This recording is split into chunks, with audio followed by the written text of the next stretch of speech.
أحجام اللقطات: شوت تايب، لونج وايد شوت.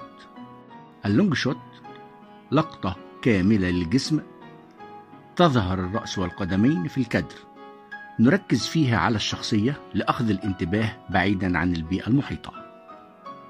ميديم لونج شوت، لقطة متوسطة وتظهر أجزاء الجسم بشكل أقل من لونج شوت.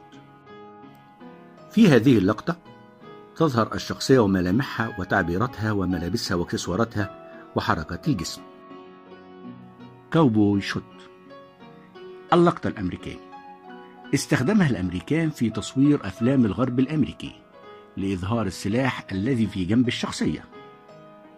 ميديم شوت، هذه اللقطة توضح حركة الرسغين للذراعين وفيها حركة الجسم وتنقلاتها محدودة إلى قدر ما. ميديم كلوز أب شوت، كما نرى في الكادر أصبح أكثر تحديدا للشخصية ويعتمد على حركة الرأس والكتفين. كلوز أب شوت، لقطة حميمية للغاية للوجه بالكامل، ينقل فيها المشاعر والأحاسيس الدقيقة والتي تظهر في العينين والفم والوجه. بيج كلوز شوت، حجم أضيق للكادر، يظهر فيها الملامح أكثر وضوحا، وهذا الكادر يضع الجمهور في الموضوع مباشرة.